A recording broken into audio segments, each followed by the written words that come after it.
The wedding dress lay crumpled in the mud like a wounded dove, its ivory silk darkening with each drop of melting snow. Eleanor Whitford pressed herself against the rough bark of a pine tree, her breath coming in ragged gasps that sent white plumes into the bitter December air. Behind her, the lights of Copper Ridge flickered through the storm, and she could still hear the church bells that had been meant to celebrate her union with Samuel Harrington. Her fingers, once soft and adorned with pearl rings, now trembled as they clutched the torn hem of her gown. Blood seeped through the delicate fabric where thorns had caught her flesh during her desperate flight through the wilderness. The elaborate coiffure that had taken her maid 2 hours to arrange now hung in wet, tangled strands around her face, ice crystals forming at the tips. "Find her," the voice carried on the wind, perhaps a mile back. "The Whitford girl's gone mad, can't have run far in that dress." Eleanor bit down hard on her lower lip, tasting copper. Mad. Perhaps she was. What sane woman fled her own wedding, abandoning a match that would have secured her father's failing ranch and restored her family's standing in society? But when she'd stood at that altar, looking into Samuel's cold gray eyes that reminded her of a snake studying a mouse, something wild had awakened in her chest, the same instinct that made deer bolt at the scent of wolves. She pushed away from the tree and stumbled forward through knee-deep snow.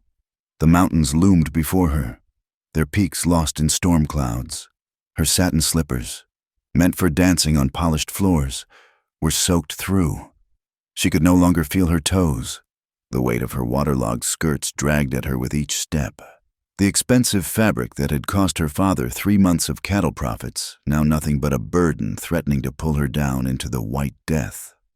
Behind her, the search party's lanterns bobbed like fireflies in the darkness. They would expect her to head for the road, perhaps try to catch the stage to Denver. They wouldn't think to look in the wild country beyond Thompson's Ridge, where even seasoned trappers feared to venture in winter, where the Apache had once made their camps before the army drove them deeper into the territories. Eleanor's teeth chattered as she pressed on, using a broken branch as a walking stick. How quickly she'd fallen from grace. This morning, she'd been Miss Eleanor Whitford, daughter of Joshua Whitford, one of the founding families of Copper Ridge. Her mother's china had graced the governor's table. Her needlework had won prizes at the county fair. Young men had competed for places on her dance card at the harvest social. And now she was nothing. Less than nothing. A runaway bride who'd brought shame upon her family. By morning, her name would be whispered in every parlor, her reputation shredded like tissue paper in the rain. The good women of Copper Ridge would clutch their tongues and shake their heads, using her as a cautionary tale for their own daughters. The men would make cruder assessments in the saloons and smoking rooms. A sob caught in her throat as she stumbled over a hidden root and fell hard into the snow. The cold hit her like a slap, stealing what little breath remained in her lungs. She lay there for a moment, watching the snow fall through the pine boughs above. How easy it would be to simply close her eyes and let the white silence take her. At least then she'd be remembered with some sympathy. Poor Eleanor Whitford, who lost her way in the storm. Better that than Eleanor Whitford, the woman who'd lost her mind and fled her own wedding like a common strumpet. But something stubborn in her refused to yield. The same force that had driven her from the church drove her now to her hands and knees, then to her feet. She'd rather die free in the wilderness than live caged in a marriage to a man whose touch made her skin crawl, whose whispered promises during their courtship had gradually revealed themselves as threats. The trees began to thin, and through the driving snow, she glimpsed the dark bulk of a structure. Hope flared in her chest.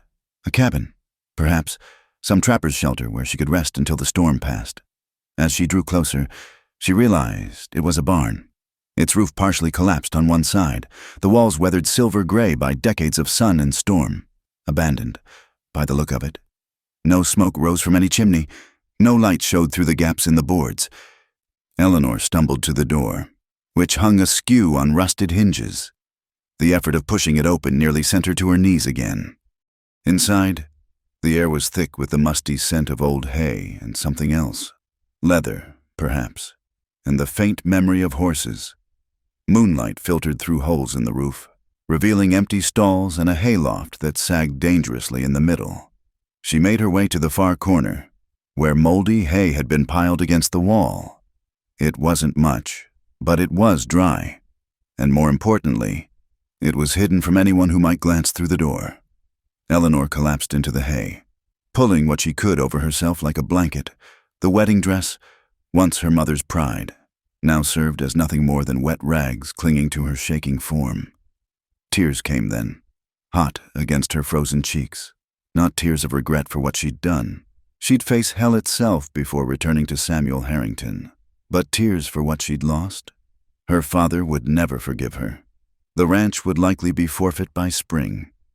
Her younger sisters would bear the weight of her scandal, their own prospects dimmed by association, and her mother's memory, which she'd tried so hard to honor by being the proper lady she'd been raised to be, felt betrayed by this wild flight into the night. The barn creaked around her, old wood protesting against the storm's assault. Snow found its way through the gaps, settling on her hair and the ruins of her dress. Eleanor pulled the hay closer, but it provided little warmth. Her fingers had turned a dangerous blue-white.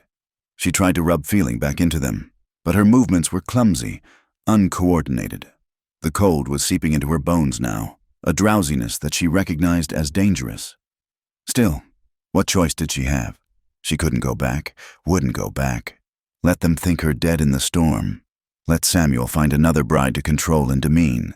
Let her father make what peace he could with their creditors. She'd rather be a ghost haunting this forgotten barn than a living woman trapped in a marriage that would kill her soul as surely as this cold might kill her body. The wind howled through the broken slats, sounding almost like voices. Eleanor closed her eyes, trying to imagine warmth. Her mother's kitchen on baking day, the sun on the hayfields in August, the quilts on her bed that she'd never sleep under again. Her breathing slowed, each exhale taking more effort than the last. Somewhere in the darkness beyond the barn, a coyote howled, long and mournful. Or perhaps it was the wind playing tricks. Everything was becoming confused now, memory and present blending like watercolors in the rain. She thought she heard her mother singing the lullaby from her childhood. Thought she felt gentle hands tucking blankets around her. But no, there was only hay and cold and the smell of ancient leather and dust. Eleanor Whitford, who'd once danced in Denver's finest ballrooms, who'd read poetry to the Ladies' Aid Society, who'd been courted by lawyers and ranchers' sons, curled deeper into her nest of moldy hay. The barn that would be her shelter, or her tomb, creaked its lonely song around her as the storm raged on, erasing her footprints, erasing her past, leaving only the present moment of cold and exhaustion and the fierce, stubborn flame of a spirit that refused to be owned, even if it meant dying free. The storm had passed by dawn, leaving the world wrapped in pristine white silence. Tahunai moved through the snow like a shadow, his massive frame barely disturbing the drifts despite his size. At 6.5 feet, with shoulders broad enough to fill most doorways, he cut an imposing figure against the pale morning sky. The cavalry had called him Giant Apache during the wars, though the name held more fear than accuracy. He was tall for his people, yes, but it was his presence that truly made men step aside. 20 winters had passed since he'd last worn war paint, but the scars remained. They mapped across his body like dried riverbeds. The saber cut along his jaw from the massacre at Skeleton Canyon, the bullet wounds peppering his left shoulder from the siege at Adobe Wells, the burn marks on his forearms from when they'd tried to smoke his band out of the caves. Each mark told a story he no longer wished to remember. He'd chosen this abandoned ranch precisely because it was forgotten, tucked into a valley that most maps didn't bother to mark. The main house had burned years ago, whether from lightning or human malice. He neither knew nor cared, but the barn remained, and it suited his needs. A place to stable his horses, store his furs, and avoid the eyes of townsfolk who still saw him as something between man and monster. The weight of the deer carcass across his shoulders barely registered as he approached the barn. He'd been tracking the buck for 2 days through the high country, finally bringing it down with a single arrow at dawn. Clean kill. Respectful. The old ways his grandfather had taught him before the world changed, before the blue coats came with their talking papers and promises that turned to ash. Tahunai shouldered open the barn door, expecting the familiar musty darkness. What he found instead made him freeze in the doorway, every muscle coiled like a rattlesnake preparing to strike. A woman. No, a girl, barely past 20 summers, curled in the far corner like a broken bird. Her dress, once white as the snow outside, was now gray with dirt and stiff with ice. Golden hair spilled across the hay like spun sunlight, though tangled and matted with debris. Her skin held the bluish pallor of deep cold, and for a moment he thought he'd stumbled upon a corpse. Then she breathed, a shallow, rattling sound that echoed in the barn's silence. Tahunai remained perfectly still, his mind racing through possibilities. White woman in a wedding dress, hidden in his barn, runaway bride, most likely. The kind of scandal that brought posses and angry fathers and righteous townsmen looking for someone to blame. The kind of trouble that ended with Apache men swinging from cottonwood trees while crowds cheered. He should leave, mount his horse and ride deeper into the mountains until this mess sorted itself out. It was what his father would have done, what any man with sense would do. White women meant white man's justice, and he'd seen enough of that to last several lifetimes. But something held him there, perhaps the way she'd curled into herself, making herself small as if she could disappear into the hay. He knew that posture, had seen it in the faces of his people when the soldiers came to force them onto reservations, the body language of someone who'd rather die free than live caged. Slowly, careful not to make sudden movements, Tahunai lowered the deer carcass to the ground. The girl stirred at the sound, eyelids fluttering, blue eyes, glazed with cold and exhaustion, struggled to focus on him. He watched the progression of emotions across her face, confusion, fear, and then something else, resignation, perhaps, or relief that whatever came next would at least be different from what she'd fled. She tried to speak, but only a hoarse whisper emerged. Her lips, he noticed, had taken on a dangerous purple tinge, frostbite setting in. If she'd spent the whole night here in those wet clothes, it was a miracle she still breathed. Tahunai moved then, crossing to the old tack box where he kept supplies. His movements were deliberate, visible, the way he'd approach a spooked horse. He pulled out a strip of dried venison, a leather water flask, and an old army blanket he'd traded for last winter. When he turned back, the girl had pushed herself up against the wall, watching him with those fever-bright eyes. He stopped just outside her reach and crouched, making himself smaller, less threatening, though there was only so much a man of his size could do in that regard. Without a word, he set the jerky on the ground between them, followed by the water flask. The blanket he held out, not moving closer, waiting for her to decide. The silence stretched between them like a taut bowstring. Outside, a crow called, harsh against the morning quiet. The girl's eyes darted from his face to the offered items, calculating risks and chances. He could see the war in her expression, pride against necessity, fear against the deeper terror of freezing to death. Finally, necessity won. Her hand, white as bone and shaking like autumn leaves, reached for the blanket. Their fingers didn't touch, but he felt the cold radiating from her skin. Bad, very bad. He'd seen men lose fingers and toes to less. She pulled the blanket around herself with movements made clumsy by cold, then reached for the water. The flask shook so badly she could barely get it to her lips.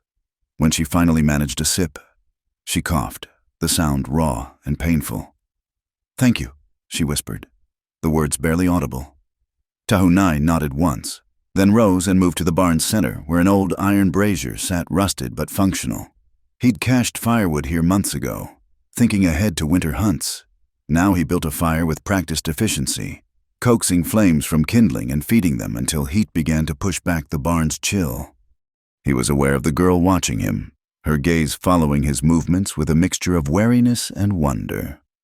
Most white women looked at him and saw only the savage from their penny dreadfuls, the painted warrior come to steal them away. This one looked at him and seemed to see just a man building a fire. When the flames were crackling steadily, he stepped back, giving her clear access to the warmth. She didn't move at first, still pressed against the wall as if it might swallow her. Then, inch by painful inch, she crawled toward the heat, dragging the blanket with her. The wedding dress, he noticed, left a trail of ice crystals in the hay. She huddled by the brazier, holding her hands toward the flames. In the firelight, he could see her more clearly. Quality breeding, as the horse traders would say. Fine bones, good teeth, the kind of hands that had never known hard labor until last night. The dress, even ruined, spoke of money. This wasn't some farmer's daughter or saloon girl. This was someone whose disappearance would be noticed, searched for, demanded back. "You running from the law?" His voice, unused for days, came out rougher than intended. She flinched but met his eyes. From a wedding. From a man who... She trailed off, then lifted her chin with a flash of the pride that must have carried her this far. "I'm not going back." Tahunai studied her for a long moment, reading the truth in the set of her jaw, the steel beneath the society polish. He'd seen that look before, in warriors facing impossible odds. In his mother, the day she'd fought 3 soldiers with nothing but a skinning knife to protect her children.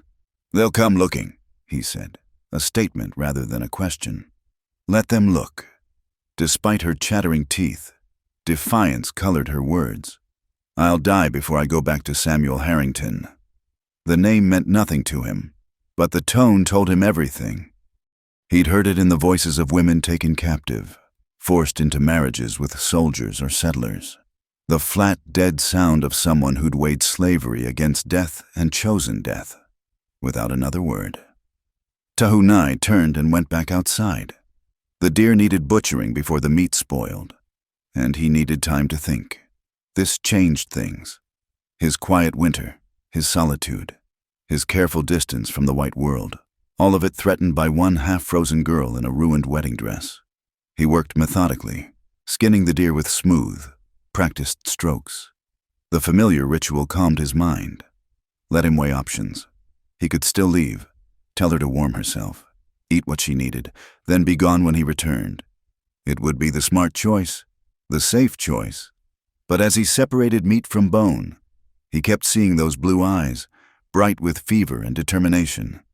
Kept hearing that tone in her voice, not the entitled demand of a white woman used to being served, but the quiet desperation of someone with nowhere left to run.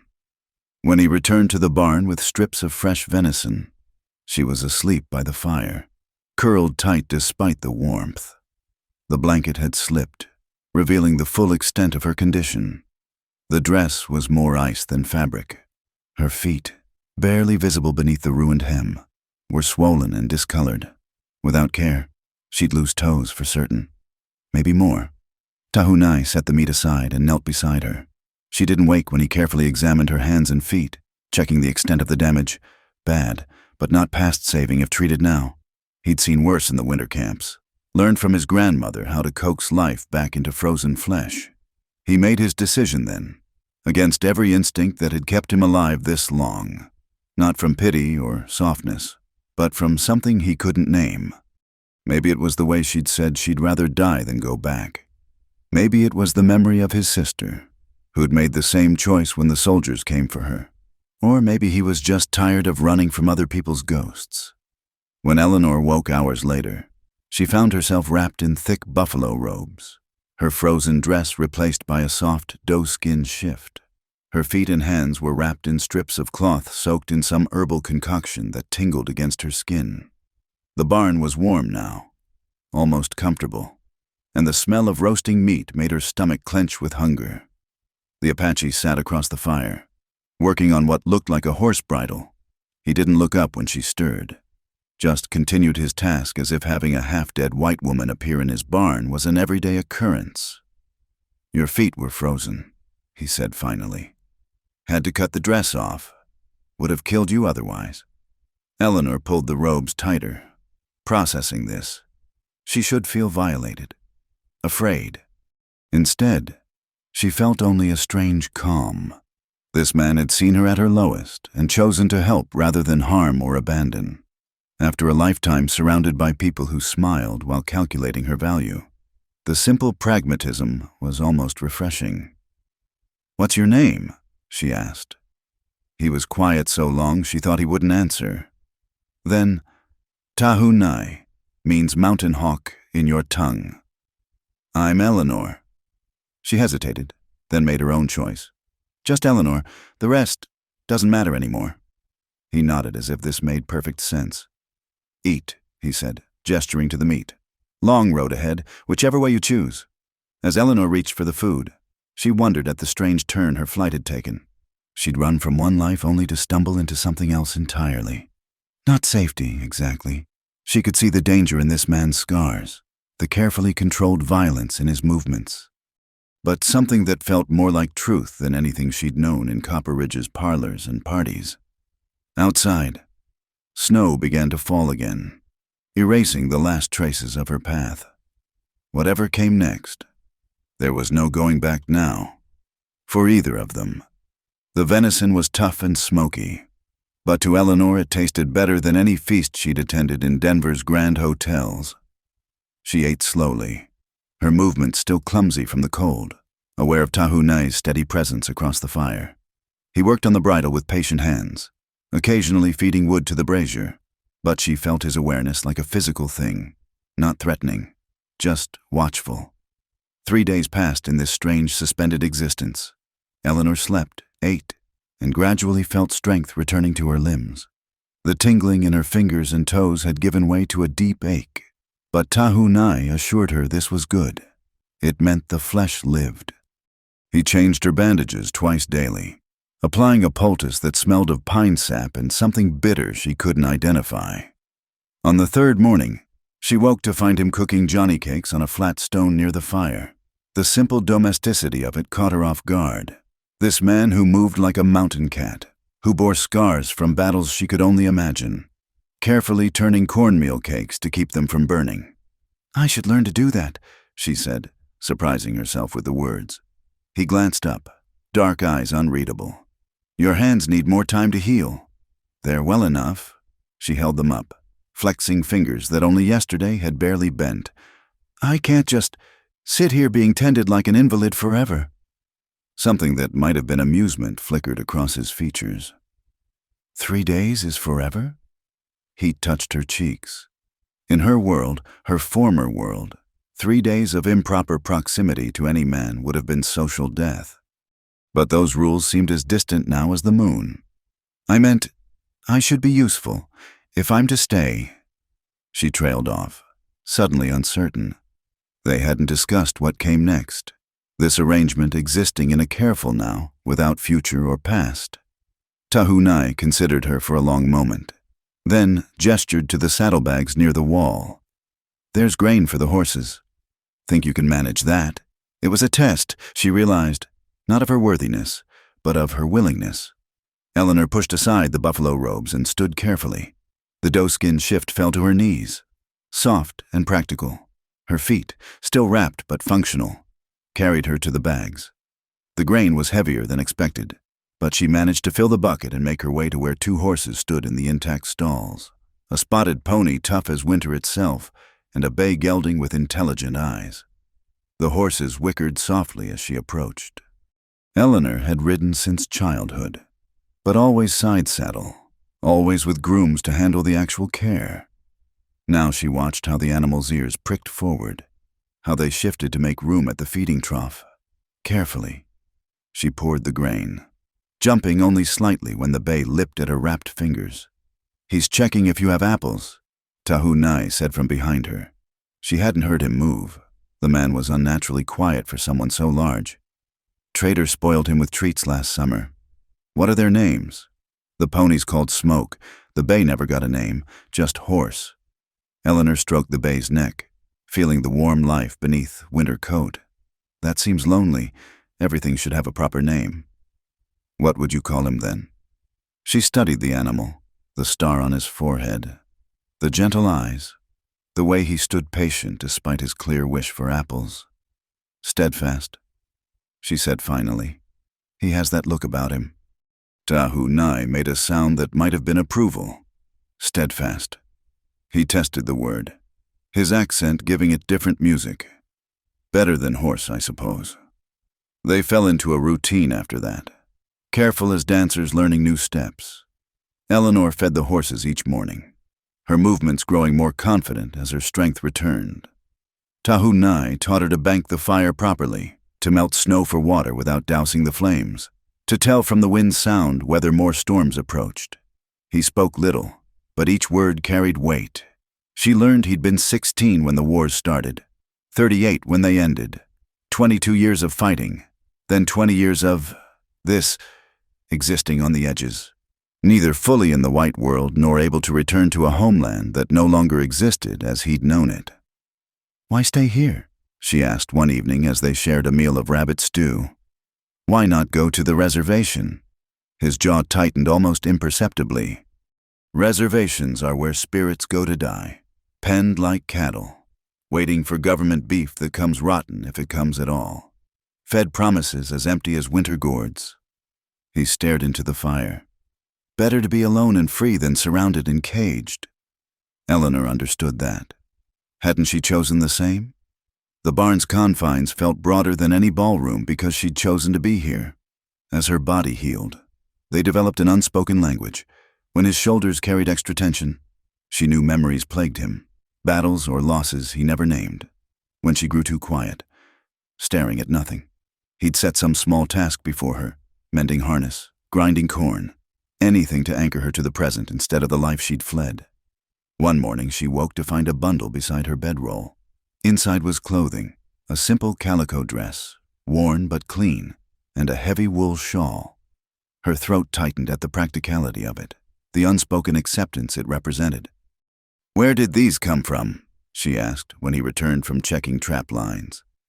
"Trading post, other side of the mountain, told Garrett my cousin needed women's things." His expression remained neutral, but she caught something in his voice. Not quite embarrassment, but awareness of the impropriety. "Can't wear doeskin forever. Draw wrong kind of attention." She fingered the calico, imagining him in the trading post, gruffly negotiating for women's clothing. The image should have been comical. Instead, it moved her in ways she couldn't articulate. That night, she shared more of her own story. Not the scandal of her flight, that seemed irrelevant now, but older truths. Her mother's death when she was 12, her father's retreat into business and brandy. The slow realization that she was not a daughter but an asset, to be invested wisely for maximum return. "Samuel Harrington owns the largest freight company in the territory," she said, watching flames dance in the brazier. "The marriage would have saved Father's ranch, secured my sister's futures. Everyone told me how fortunate I was, how grateful I should be. Grateful to be sold?" The blunt word stripped away euphemism, leaving truth bare as bone. Yes, though they'd never call it that. They had prettier words: duty, honor, family obligation. She laughed, bitter as alkali water. "But you're right. Sale is what it was. And I couldn't. When he put the ring on my finger at the rehearsal, I felt like I was drowning, like all the air had left the world." Tahu Nai added wood to the fire, his movements deliberate. When he spoke, his voice carried the weight of old pain. My sister felt the same. When they told her she had to marry the Indian agent's son, civilize the savage, they said, show her people the benefits of cooperation. His hands stilled. She walked into the river instead. Middle of winter. Ice took her quick. Eleanor's breath caught. She'd known, somehow, that he understood her flight in ways the good people of Copper Ridge never could. But this, "I'm sorry." He shrugged, but she saw the tension in his shoulders. "Long time ago, but I remember her face when they told her. Same look you had when you spoke of your Samuel." He met her eyes across the fire. "Some cages kill slow, others kill quick. Dead is dead either way." They sat in companionable silence after that, each lost in memory, yet somehow not alone in it. Outside, wind rattled the barn walls. but inside felt almost like sanctuary. Not comfortable, exactly. The ground was hard. The air still carried winter's bite, and danger lurked past the walls, but real in a way her old life had never been. "I should go to the trading post tomorrow," Eleanor said eventually. "These bandages need replacing, and we're low on cornmeal." Tahunai's expression darkened. "Too soon. Your face is known. Your disappearance too fresh. Wait for spring thaw. Let them think you dead in the storm. And until then, I can't hide here forever, living on your charity. No charity in surviving winter together. Come spring, we see what choices remain." He paused, seeming to weigh words. "Unless you're eager to leave." The question hung between them like morning mist. Eleanor thought of the world beyond the barn, the scandal, the shame, the crushing weight of others' expectations. Then she looked at her hands, no longer soft but capable, at this man who asked nothing but what she freely gave, who saw her not as the Whitford heir but simply as Eleanor. "No," she said quietly. "I'm not eager to leave." Something shifted in his expression. Relief, perhaps, though he hid it quickly. "Then we survive the winter. Rest follows its own path."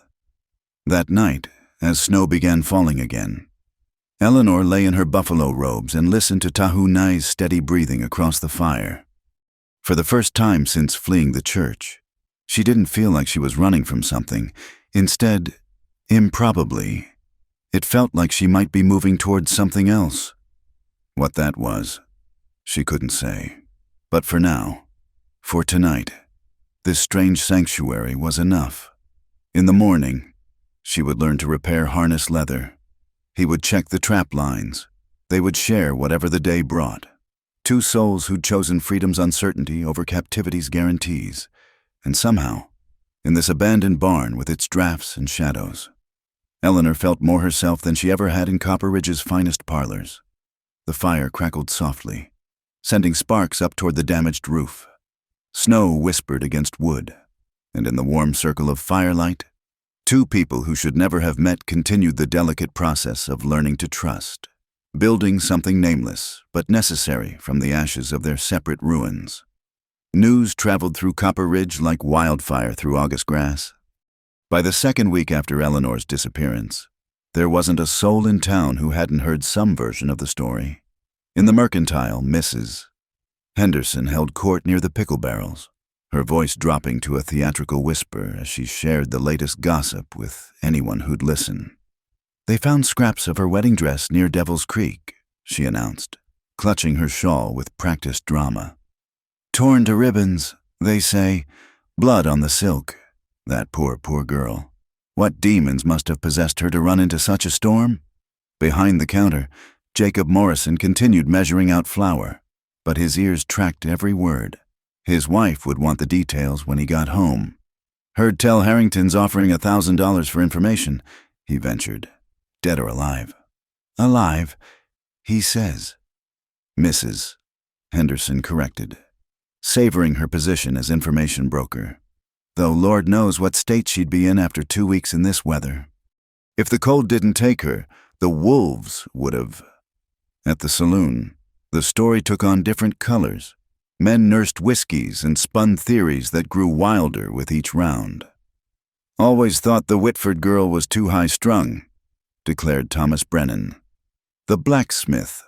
All that education, reading books, putting on airs, fills a woman's head with notions." "Notions nothing," countered Ed Paulson, whose ranch neighbored the Whitfords. "Girl had spine. Saw her put down a lame horse once. Steady as any man. If she ran, she had reason." "Careful with that talk," warned another voice from the shadows. Samuel Harrington's men had been making rounds, and speaking ill of their boss carried consequences. Man's grieving his lost bride. Show some respect. But respect was thin on the ground when it came to scandal this juicy. In the respectable parlors, ladies gathered for tea and dissected Eleanor's fall from grace with surgical precision. "I always said she was too particular," Mrs. Abernathy proclaimed, her china cup clicking against its saucer. "Refused 3 perfectly suitable offers before Harrington. Pride goeth before a fall, as Scripture says." Her poor father, sighed another. The shame of it. And those young sisters. Who'll marry them now? The family's ruined, absolutely ruined. Yet not everyone joined the chorus of condemnation. In the parsonage, Reverend Miller's wife sat quiet during the ladies' gathering, remembering a conversation she'd had with Eleanor just days before the wedding.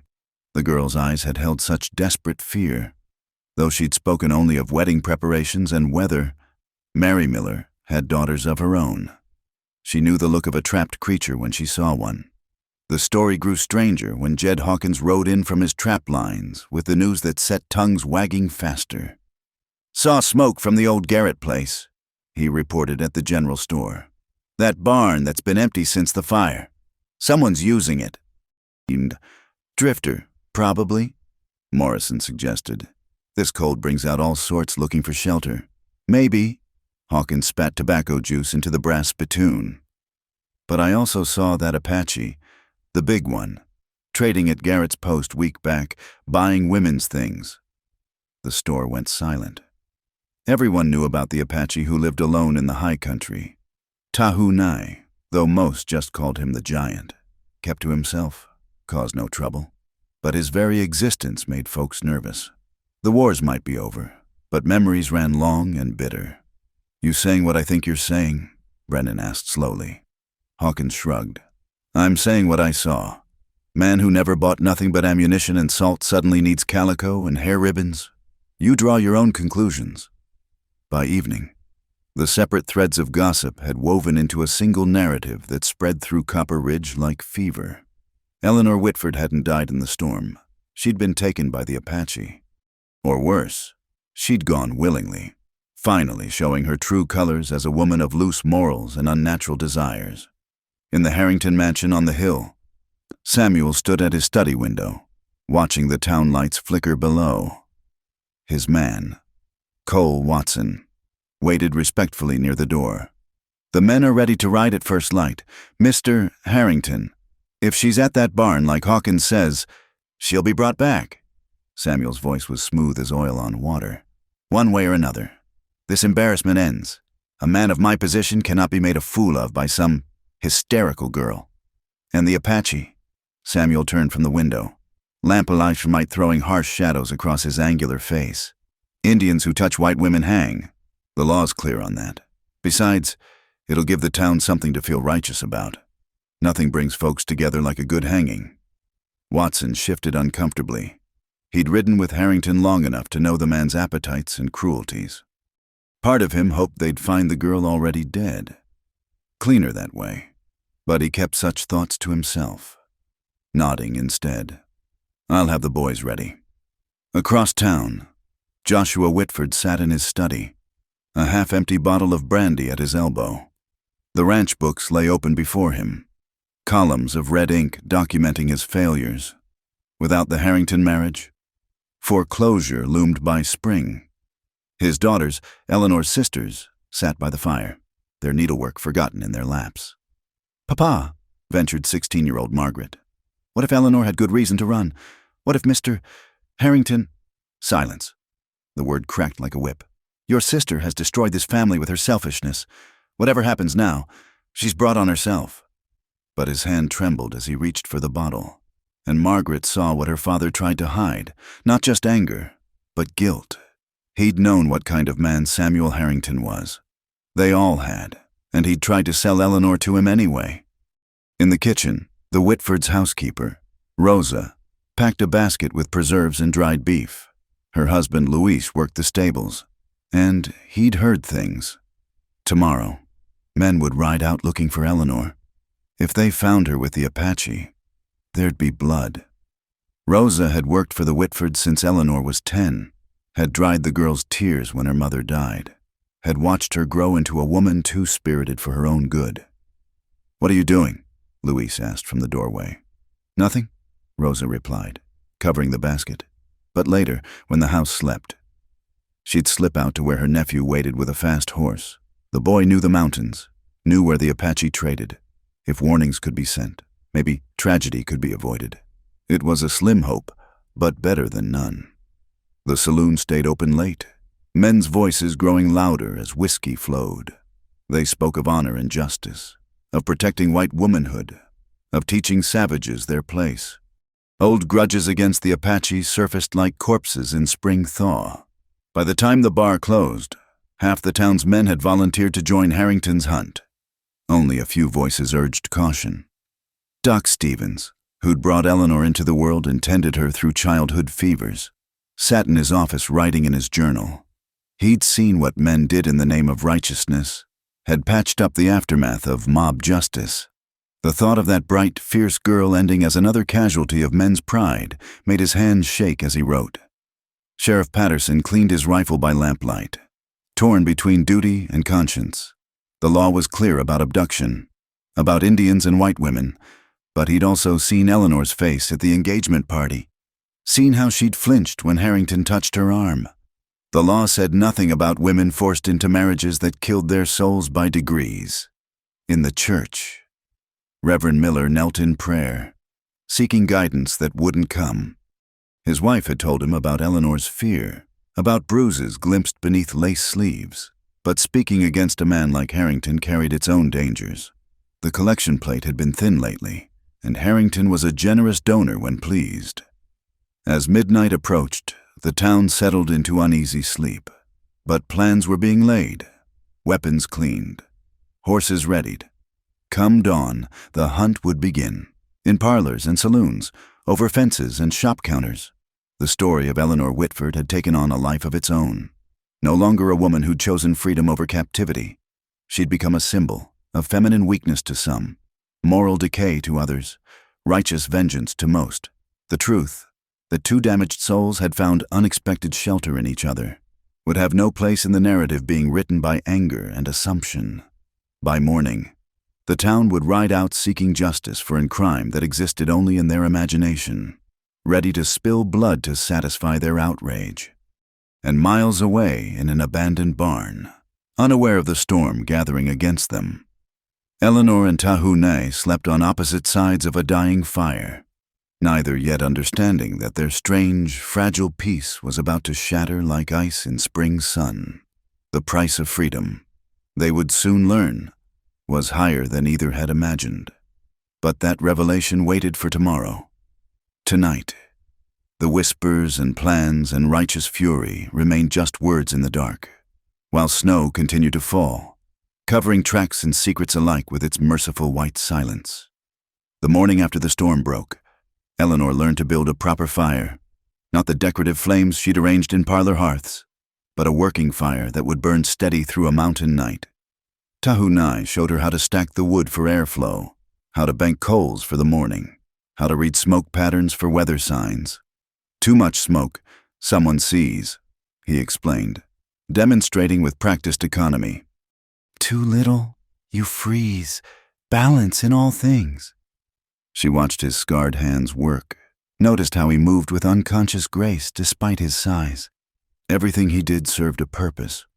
No motion wasted.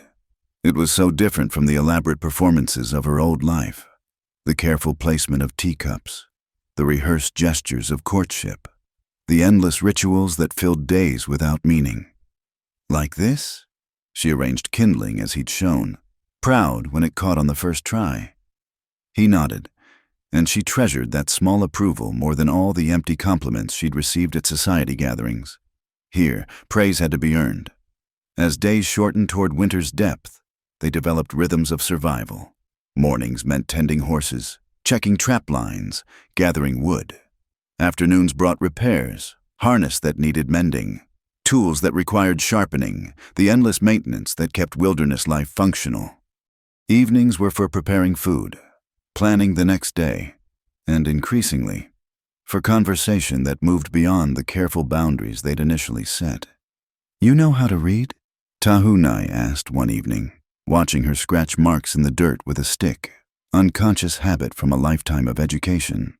Yes, Mother insisted on proper schooling, said a woman's mind shouldn't be wasted just because society preferred it empty. She smiled at the memory. Father thought it foolish, but Mother usually got her way. My grandmother could read, he said unexpectedly. Learned from missionaries before I was born. Said words on paper were another kind of power, one they couldn't take with guns. Eleanor looked up, surprised. She'd assumed, but no, that was another prejudice from her old world, thinking education belonged only to her kind. Did she teach you? Some. Enough to read treaties that stole our land, understand papers that lied. His voice carried old bitterness. Not much use for books in the mountains. I had books, Eleanor said softly. Shelves full. Poetry, novels, histories. Left them all behind. She drew patterns in the dirt, remembering leather bindings and gilt edges. Do you think that's foolish, missing books when I should be grateful just to be alive? Man can be grateful for life and still mourn what's lost. They're not enemies, those feelings. His understanding loosened something in her chest. In Copper Ridge, emotions were things to be managed, controlled, displayed only in acceptable ways. Here, she could feel the full weight of her losses without shame. They began sharing skills with purpose. Eleanor taught him letters he'd forgotten, writing with charcoal on barn boards. He showed her how to set snares, dress game, read weather in cloud formations and wind shifts. She learned the different tracks of deer and elk, fox and rabbit. He practiced writing until his cramped letters smoothed into flowing script. Why learn now? She asked one day, watching him labor over simple sentences. He was quiet long enough that she thought he wouldn't answer.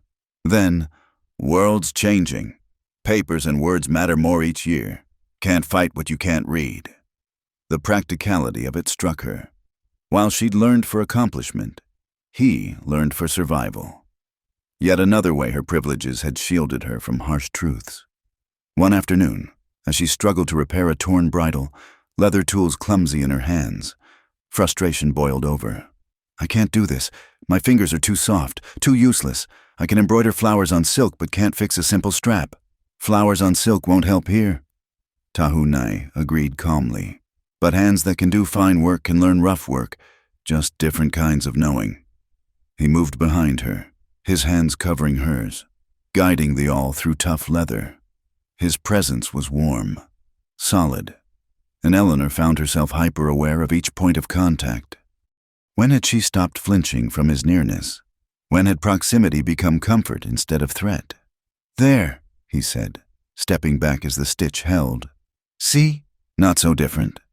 But something had shifted in that moment of closeness. They were more careful around each other afterward, granting extra distance, eyes not quite meeting.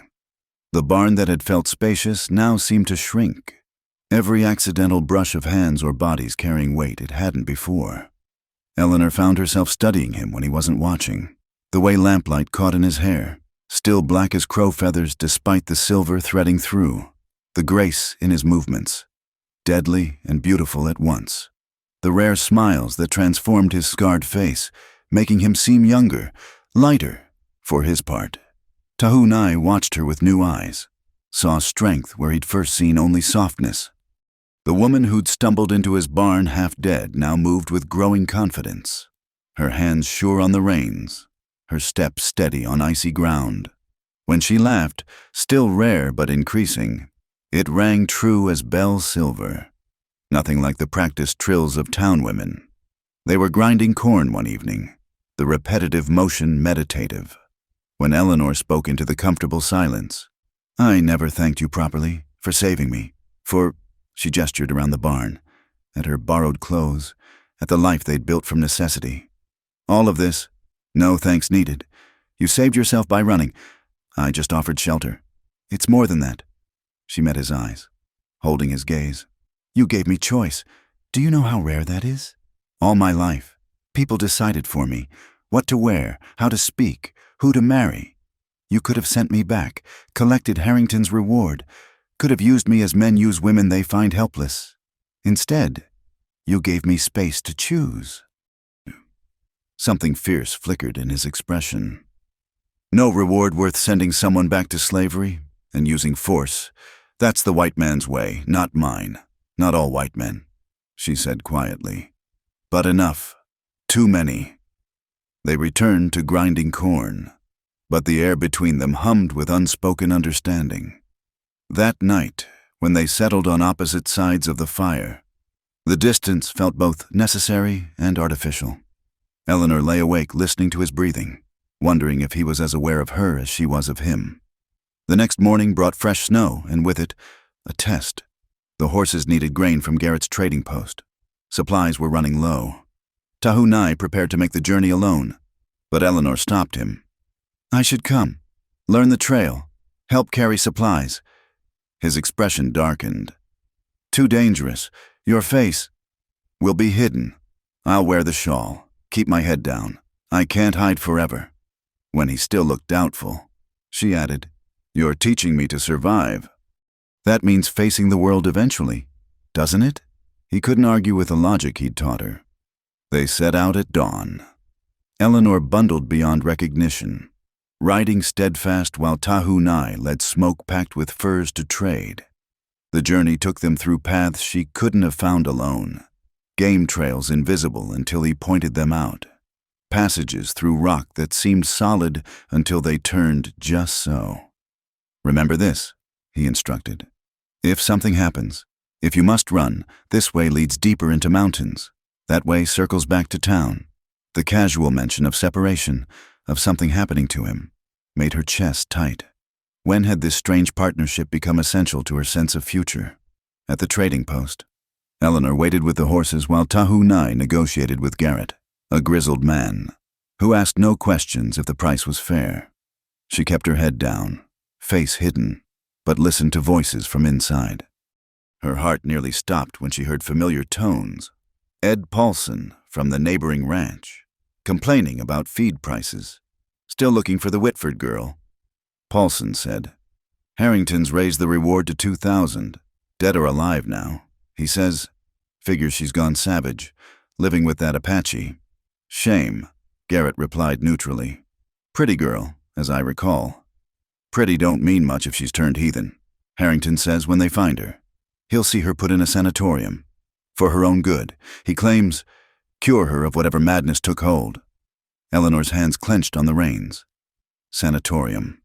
She'd heard whispers of such places, where inconvenient women were locked away, subjected to treatments that broke minds and spirits. Death would be cleaner. When Tahunai emerged with supplies, his face was carved from stone. He'd heard too. They rode back in silence, but she felt his watchfulness, the way he scanned their back trail for pursuit. That night, as they unpacked supplies, their hands met over a sack of cornmeal. Instead of pulling away, Eleanor held on, feeling the calluses and scars, the solid reality of him. "I won't go to a sanatorium," she said quietly. "I won't go back at all. Whatever that requires, I'll do it." His hand turned, fingers interlacing with hers. "Then we prepare for war," he said simply, "because they're coming. Maybe not today, maybe not tomorrow, but soon." Eleanor squeezed his hand, drawing strength from the contact. The barn no longer felt like sanctuary, but fortress, and she was no longer the woman who'd stumbled in from the storm, that Eleanor would have waited for rescue or capture. This one was learning to fight. The decision to go to town came from necessity. Salt for preserving meat, ammunition for hunting, medicine for Smoke's festering cut. 3 weeks had passed since the trading post visit, and winter's grip tightened daily. They couldn't survive on what remained in the barn. "We go together," Tahunai said, checking his rifle. "Separate draws more attention than together." Eleanor understood the logic. A man alone might be followed. A couple buying supplies was ordinary, forgettable. She dressed carefully in the calico dress, worn now from daily use, and wrapped the wool shawl tight around her head and shoulders. In the cracked mirror Tahunai used for shaving, she barely recognized herself. Sun and wind had darkened her complexion. Work had roughened her hands. The soft town woman had been scraped away, leaving someone harder, more elemental. They rode in cautious silence, taking back trails that added hours but kept them from main roads. As buildings appeared through the trees, Eleanor's chest tightened. Copper Ridge, scene of her former life, her spectacular fall. Smoke from chimneys rose straight in the still air. Normal people living normal lives. unaware that their constructed world sat fragile as spun glass. "Keep your head down," Tahu Nai murmured. "Speak to no one. We buy what we need and leave." They entered through the Mexican quarter, where folks minded their own business and Apache weren't quite so unwelcome. Eleanor had rarely ventured here in her previous life, another world forbidden to proper ladies. Now she was grateful for the lack of familiar faces. The mercantile sat on Main Street's edge. No avoiding it. Tahu Nai tied the horses while Eleanor forced her breathing steady. Just another ranch couple buying supplies. Nothing remarkable. Inside. The familiar scents hit her. Leather and tobacco. Coffee and molasses. Mrs. Henderson stood near the counter, gossiping with two other women Eleanor recognized from church socials. Her stomach lurched, but she turned toward the dry goods, keeping her face averted. "Simply scandalous," Mrs. Henderson was saying, "though I suppose we should have expected it. Girl always did have wild ideas." "Her poor father," another woman sighed. "He's aged 10 years in 3 weeks, and those sisters having to bear such shame." Eleanor's hands clenched on a bolt of cloth. Her sisters. She'd tried not to think of Margaret and Catherine, of what her choice had cost them. But what was the alternative?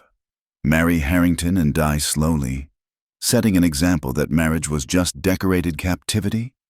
Tahu Nai moved with studied casualness, selecting ammunition, salt, basic medicines, just another Indian trading furs for necessities. Men watched him, hands drifting to weapons, but no one challenged his presence. Not yet. They were nearly finished when the door chimed. Eleanor glanced up instinctively, then froze. Samuel Harrington entered, black coat pristine despite the slush, followed by 2 of his men. His gray eyes swept the store with proprietorial authority. "Morrison," he addressed the shopkeeper. "Any word on those special orders from Denver?" "Due next week, Mr. Harrington." Eleanor turned her back, pretending to examine ribbons she had no use for. Her heart hammered so loud surely everyone could hear. Behind her, Boots approached. "You there?" Harrington's voice, closer now.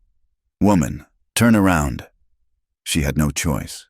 Slowly, she turned, keeping her eyes down like a shy ranch wife might. The shawl shadowed her face, but if he looked close— "You're with the Apache?" Distaste colored his tone. Eleanor nodded, not trusting her voice. She'd spoken to this man dozens of times, danced with him, let him court her with calculated charm. Would he recognize her beneath rough clothes and weather-beaten skin? Unusual, Harrington mused. Not many white women would— He stopped. Eleanor felt his stare intensify, felt him lean closer. Her hand inched toward the knife Tahu Nai had insisted she carry. "Leave her be." Tahu Nai's voice cut quiet but firm. He hadn't moved from the counter, but his presence filled the space. Harrington's men shifted, hands finding gun butts. "I wasn't aware I needed permission to speak in my own town," Harrington said, but he stepped back. "Your town," Tahu Nai repeated, something dangerous in the flat words. "Everything here yours." Then, the challenge hung between them. Eleanor recognized the test. Would Harrington claim her too? Mark her as property, even without recognition? "Some things," Harrington said slowly, "belong where God intended. Others stray, lose their way. Man's duty to set them right." "Man's duty," Tahu Nai said, "is knowing what's his to fix and what's not." Morrison cleared his throat. "That'll be $8.40 for your goods." The moment broke. Tahu Nai paid without taking his eyes off Harrington. Eleanor gathered their purchases. Movements, careful, controlled. As they turned to leave, Harrington spoke again. "Funny thing about strays. They usually get found, one way or another. Outside." Eleanor's legs shook. They loaded supplies in silence, mounted in silence, rode from town in silence. Only when buildings disappeared behind trees did Tahu Nai speak. He knew. Yes, her voice came out strangled. His eyes when he leaned close. He knew. Why didn't he?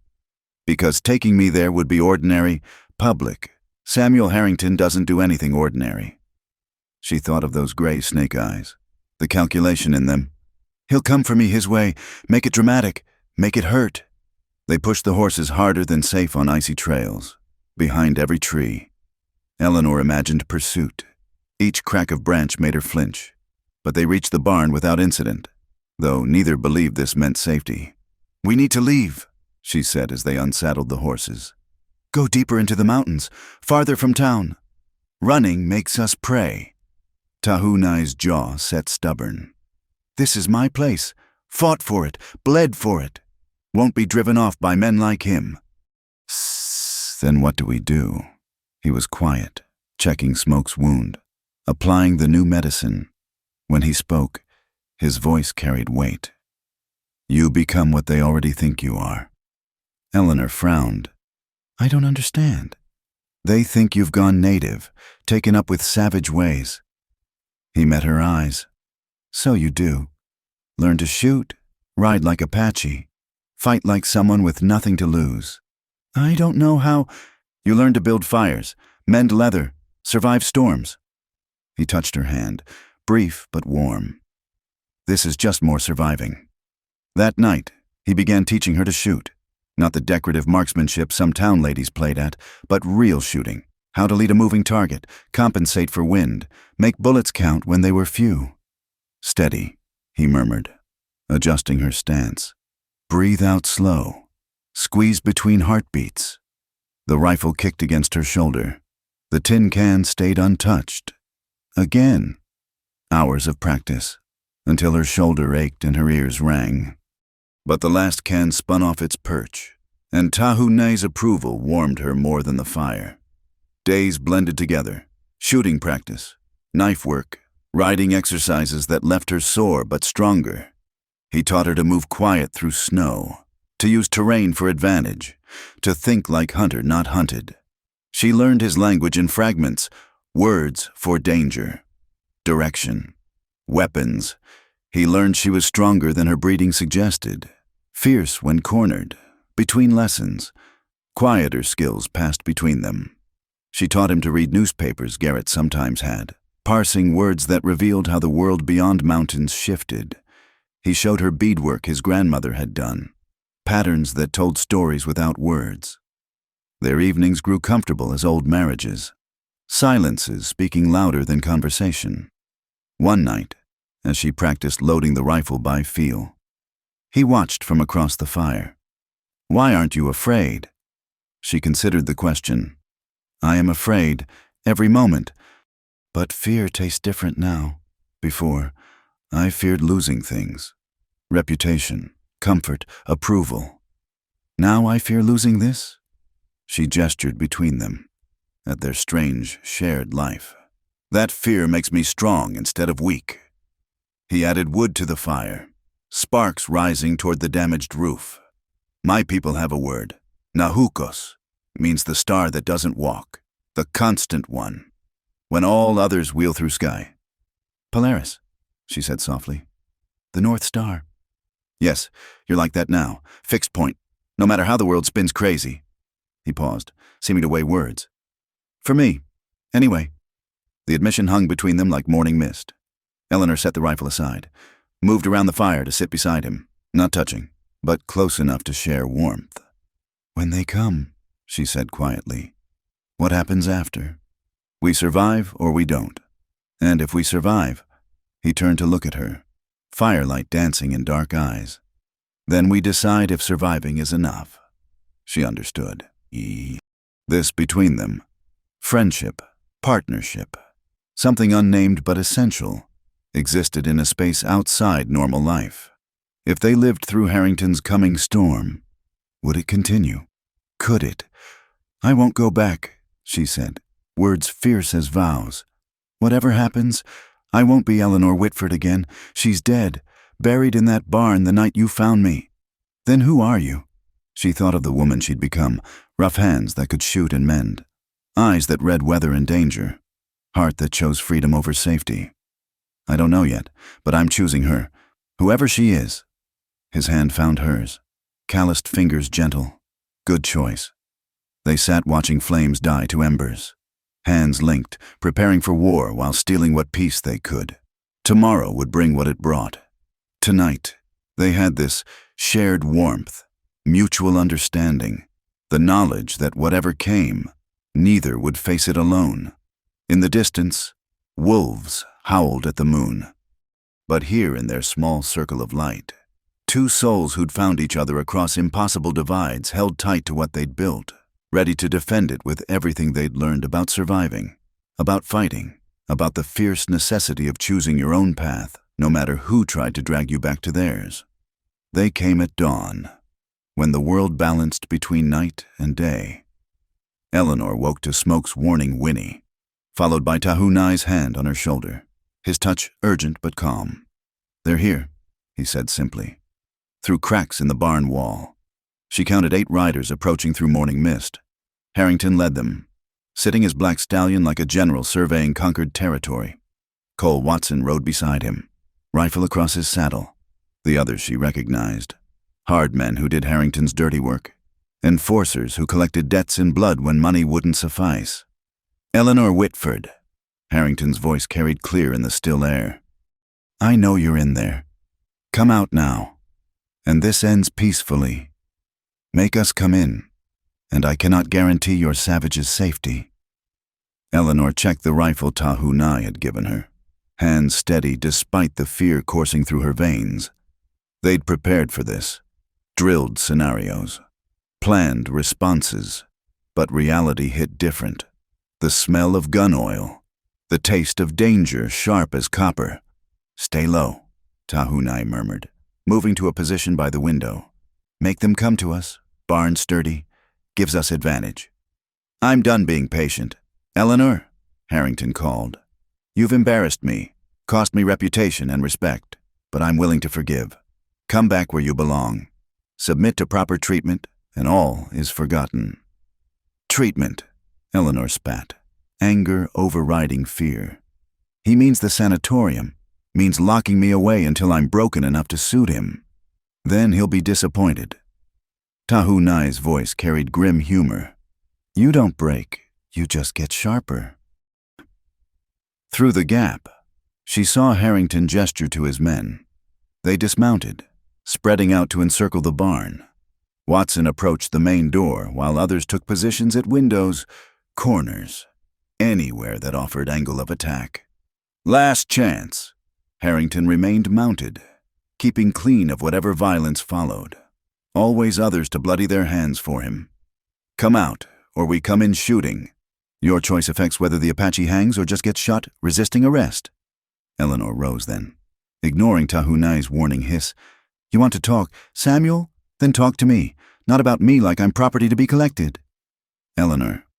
His voice shifted, taking on the smooth tone she remembered from courtship. "You're ill, dear, this delusion, running away, taking up with this creature. It's not your fault. The wedding stress, your mother's death, it's affected your mind. But there are places that can help. Doctors who specialize in female hysteria. The only hysteria I suffered was thinking I could marry you." Her voice rang clear, stronger than she felt. "I've seen what you do to things you own. Samuel, seen the bruises on your horses, the fear in your servants' eyes. I won't be another possession you break for sport. You ungrateful." He caught himself, mask slipping before sliding back into place. "You see, this wild talk proves you need help? No sane woman chooses this degradation over a respectable marriage. Then I choose insanity." The words hung in the morning air like a challenge. Behind her, she heard Tahunai's quiet chuckle, appreciating her defiance even as danger pressed close. "So be it." Harrington's voice went cold as winter stone. "Watson, bring her out. Kill the savage if he resists. Actually, kill him anyway. Can't have him spreading lies about what happens here." The attack came from multiple directions. Watson kicked the door while others smashed windows, trying to create confusion, crossfire, chaos. But Tahunai had fought cavalry charges, survived ambushes where dozens died. This was just another battle, smaller but no less fierce. His first shot took Watson in the shoulder, spinning him back from the doorway. Eleanor fired through a window. not sure if she hit anything but making them duck. Buying seconds. The barn erupted in gunfire, splinters flying as bullets chewed through old wood. "Kitchen door!" Tahunai shouted. "Already moving." 2 men burst through the back entrance. Tahunai met them with controlled violence, using the rifle butt like a war club. One went down immediately. The other managed a wild shot before an Apache knife found his gun arm, sending the weapon flying.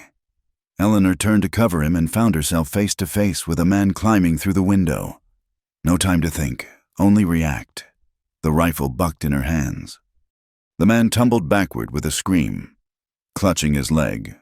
"Good shot," Tahunai said, then grabbed her arm. "Move!" They fell back to the prepared position. Hay bales stacked for cover. Ammunition laid out. Clear sight lines to all entrances. The initial assault had failed, leaving attackers wounded and wary, but they still had numbers, and Harrington wouldn't accept defeat. "Burn them out!" Harrington's command carried sharp. "Cole, get the kerosene!" Eleanor's heart sank. Fire, the old weapon, always effective against defensive positions. She smelled smoke almost immediately, saw flames licking at the barn's far wall where someone had splashed fuel. "We have to get out," she said. "Yes." Tahunai's face was calm as carved stone, but not how they expect.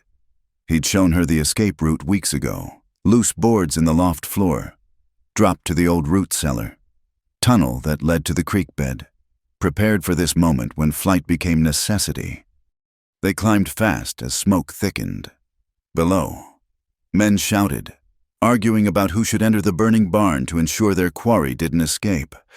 The loose boards came up easy, revealing darkness below. Tahunai dropped first, catching Eleanor as she followed. The tunnel was tight, dirt walls pressing close. She crawled behind him, rifle dragging, smoke seeping through cracks above. Behind them, the barn began to roar as fire took hold, consuming their winter shelter, their carefully built sanctuary. They emerged in the creek bed 50 yards from the burning building. Dawn light showed chaos, men running, horses spooked by fire, Harrington shouting orders. In the confusion, 2 figures crawling from the creek drew no immediate notice. "The horses?" Eleanor whispered. Tahunai nodded toward a stand of pines where Smoke and Steadfast waited, saddled and packed. Another preparation for this moment. They'd known the barn couldn't be defended forever. They almost made it. Were actually mounting when one of Harrington's men spotted them, shouting alarm. Rifles swung their direction. Tahunai kicked Smoke into motion while Eleanor struggled with Steadfast, the gelding dancing nervous from the fire smell. A bullet cracked past her ear. Another tugged at her skirt. Then Tahunai was there, grabbing Steadfast's bridle, pulling both horse and rider into the trees as gunfire erupted behind them. They rode hard through terrain Tahunai knew like his own scars. Behind them, pursuit foundered on trails that seemed clear but led to dead ends, paths that disappeared in thick brush, routes that required knowledge beyond mere tracking. The Apache had fought running battles here before. These mountains held his people's ghosts, and they didn't welcome strangers. When they finally stopped to breathe the horses, the sun stood high and no sounds of pursuit reached them. Eleanor slumped in the saddle, exhaustion hitting as adrenaline faded. Her hands shook now, delayed reaction to violence and near death. "You did well," Tahunai said, checking her for injuries with gentle efficiency. "Fought like a warrior. I shot a man." The reality of it hit sudden. "I don't even know if he lived." He lived. Leg wound. Painful but not mortal. His hands stilled on her shoulders. "Would you take it back, the shot?" She thought of the man climbing through the window, the certainty he'd come to drag her back to imprisonment disguised as medical care. "No, I'd do it again. Then no guilt. You defended your freedom. That's your right." They were setting up rough camp when Smoke whinnied warning. Eleanor grabbed the rifle, but Tahunai touched her hand, listening. Then he smiled, an actual smile that transformed his scarred features. "Friends," he said as 3 riders emerged from the trees. Apache scouts, lean men with eyes that missed nothing. They spoke rapid words in their language, gesturing back toward the valley. Tahunai translated fragments. Fire. White men. Woman who shoots straight. One rider, older than the others with silver threading his braids. Studied Eleanor with frank curiosity. He said something that made Tahunai's expression go carefully neutral. What did he say? Eleanor asked. He says you fight like Apache now. Says, he paused, seeming to weigh the translation. Says I should stop pretending you're not my woman. Heat that had nothing to do with exertion flooded Eleanor's cheeks. The older scout laughed, said something else that made the others grin. Now what? Now he offers to tell our story at the winter camps. Apache woman who shoots straight, even if she has strange pale skin. Tahunai's voice carried something Eleanor couldn't identify. Pride, perhaps? Also says Harrington is gathering more men, offering big money for our heads. Dead or alive, no questions asked. The scouts shared food, dried meat and flatbread that tasted better than any feast in Eleanor's memory. They drew maps in the dirt, showing safe routes deeper into the mountains, places where white posies feared to follow. When they left, the older one pressed something into Eleanor's hand, a small beaded charm on leather cord. Protection. Tahunai translated. For the woman who chooses freedom over cages. As darkness gathered, they sat by their small fire, all they dared with pursuit possible. Eleanor fingered the charm, thinking of paths that led here, choices that couldn't be undone. In the distance, wolves howled, but the sound no longer frightened her. She'd become something wilder than she'd ever imagined, crossed lines that couldn't be uncrossed. He was right, she said quietly. The elder, about pretending. Tahunai went still beside her. Eleanor. No. She turned to face him, seeing past scars to the man who'd given her choice, taught her strength, stood beside her against the world. I'm tired of pretending too, tired of being careful, keeping distance, acting like this is temporary. His hand found her face, thumb tracing her cheekbone with devastating gentleness. You know what this means. Your people will never take you back. You'll be the woman who chose an Apache over her own kind. No redemption from that. Good. She leaned into his touch, fierce and certain. I don't want redemption. I want this. Want you. Want the life we're building, however hard, however hunted. She met his eyes, letting him see her truth. Unless you don't. He kissed her then, stopping words that didn't need saying. It was nothing like the careful, calculated brushes of lips she'd known during courtship. This was honest as gunfire, necessary as breathing, wild as the mountains around them. When they broke apart, his forehead rested against hers. In the firelight, she saw his walls finally down, the careful distance dissolved. From tonight, he said, voice rough with emotion, you're my wife, in all ways that matter. Let them come for us. Let them try to tear apart what mountain and storm couldn't break. Eleanor closed her eyes, feeling the weight of the words, the promise and threat they carried. Tomorrow would bring hunters, violence, the price of choosing freedom. But tonight, she was exactly where she belonged, wild and free and claimed by something stronger than any law or custom. From tonight, she agreed, and sealed the vow with another kiss as stars wheeled overhead, witness to promises that needed no church or papers to make them real. They'd written their own law in gunsmoke and courage, and no force on earth could make them regret it. Dawn broke different after violence. The light seemed sharper, colors more vivid, as if the world itself had been scoured clean by yesterday's fire and blood. Eleanor woke in Tahunai's arms, their bedrolls shared for warmth and comfort, the promises of last night solid as the mountains surrounding them. Storm coming, he said, reading the sky with practiced ease. Good for us. Covers tracks. Keeps hunters in town. She traced a scar along his ribs, feeling the history written in his flesh. Each mark a battle survived. A choice to keep living when death might have been easier. Where do we go now? Deeper into the mountains first. Let them tire themselves searching. Then, he paused, considering. North, maybe, Canada, place where our past doesn't follow. Together. His arms tightened around her. No other way now. They broke camp as snow began falling, thick flakes that would erase all sign of their passing. But before they could mount, riders appeared through the white curtain, not from behind, where pursuit would come, but from ahead. Eleanor's hand found her rifle, but Tahunai touched her wrist. Wait.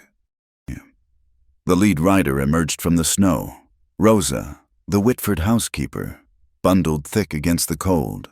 Behind her rode Luis and their nephew Pablo, all three looking trail-worn but determined. Senora Eleanor. Rosa dismounted stiffly, age and cold making her movements careful. Thank God we'd found you. Rosa? Eleanor stepped forward, hardly believing. How did you... What are you doing here? Warning you. Harrington, he's lost his mind. Offers 5,000 now for you both. Every bounty hunter in 3 territories coming. Rosa's weathered face creased with worry. But also, your father, he's bad sick. Asking for you. The words hit Eleanor like cold water. Her father, the man who'd tried to sell her to Harrington, who'd chosen ranch over daughter, but also the man who'd carried her on his shoulders through summer fields, who'd wept at her mother's grave, who'd once been more than his failures. How sick? She asked quietly. Doctor says days. Maybe less. The shame. The stress. Rosa shrugged eloquently. He wants to make peace before the end. Eleanor felt Tahunai's steady presence behind her, not pushing either way. Her choice, as always. The father who'd failed her against the future she'd chosen. Town full of hunters against a dying man's last wish. It's a trap, Tahunai said, but gently. Even if your father truly calls for you, Harrington will use it. I know. Eleanor stared at the falling snow, each flake a small, cold truth. But if I don't go, if he dies thinking I hate him, you'd carry that weight forever. He understood. Family bonds, even broken ones, pulled with terrible strength. Luis spoke up. There is a way. The house has back entrance through the old servant quarters. We could get you in, out, quick, never near the main roads. And Harrington's men, watching the front, the main approaches, they don't think you'd dare come back. Pablo, young and eager, leaned forward. I know paths they don't, deer trails, creek beds. Could have you there and gone like ghosts. Eleanor looked at Tahunai. I have to try. He nodded once. Then we go together, but careful. First sign of trap. We run. They left the horses hidden. Approaching on foot through the storm, the Whitford ranch looked smaller than Eleanor remembered, worn by weather and neglect. Through windows, she saw Margaret and Catherine, her sisters moving like shadows through rooms that had once rung with laughter. The servant entrance stood unguarded as promised. Rosa led them through familiar halls that now felt foreign, past the kitchen where Eleanor had stolen cookies as a child, up narrow stairs to the master bedroom. Joshua Whitford lay propped against pillows, his face yellow as old parchment. The powerful rancher who'd commanded rooms had shrunk to hollow cheeks and trembling hands. His eyes, when they found Eleanor, filled with tears. Ellie, the childhood name broke something in her chest. You came, Papa. She approached the bed. Tahunai, a protective shadow by the door. Rosa said, I'm dying. Simple words, simply said. Doctor dances around it. But I know, heart's giving out. Or maybe it gave out when I tried to force you into that marriage. He coughed, specks of blood on the handkerchief. I failed you, daughter, failed your mother's memory, chose money over my girl's happiness. Eleanor sat on the bed's edge, taking his cold hand. You were trying to save the ranch, I understand. No. His grip tightened weakly. Was trying to save myself, my pride, my reputation. Couldn't face being another failed rancher. So I was willing to sacrifice you instead. His eyes shifted to Tahunai. This him? The one they're hunting? Tahunai stepped forward, meeting the dying man's gaze steadily. I'm the one who gave her choice. Good. Joshua studied him. seeing past race and reputation to the man beneath. You'll protect her when I'm gone and Harrington comes harder? With my life. Papa, Eleanor interrupted. Call off the hunt. Tell them it was your wish I leave, that you release me from any obligation.